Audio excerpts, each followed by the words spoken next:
कमला का भूतिया किस्सा। कमला एक छोटे से गांव में रहती थी जो चारों ओर जंगलों से घिरा हुआ था। उसकी शादी पास के गांव के एक धनी व्यापारी के बेटे से हुई थी, परंतु उसकी ससुराल में उसका जीवन बहुत कठिन था।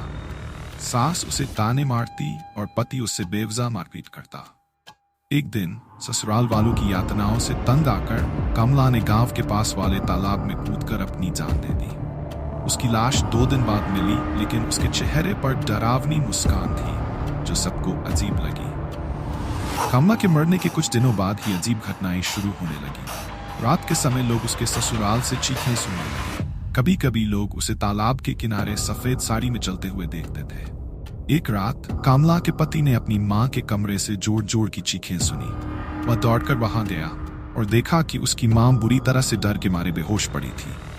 उसने बताया कि कमला की आत्मा आई थी और उसने उससे कहा, तुम सबको मेरे साथ न्याय करना होगा। धीरे धीरे कमला के परिवार के सदस्य एक एक करके बीमार होने लगे।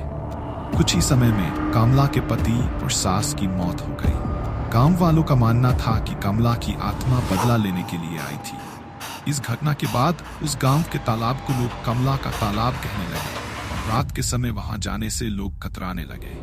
यह कहानी आज भी गांव में सुनाई जाती है और लोग कमला की आत्मा से बचने के लिए तालाब के पास नहीं जाते।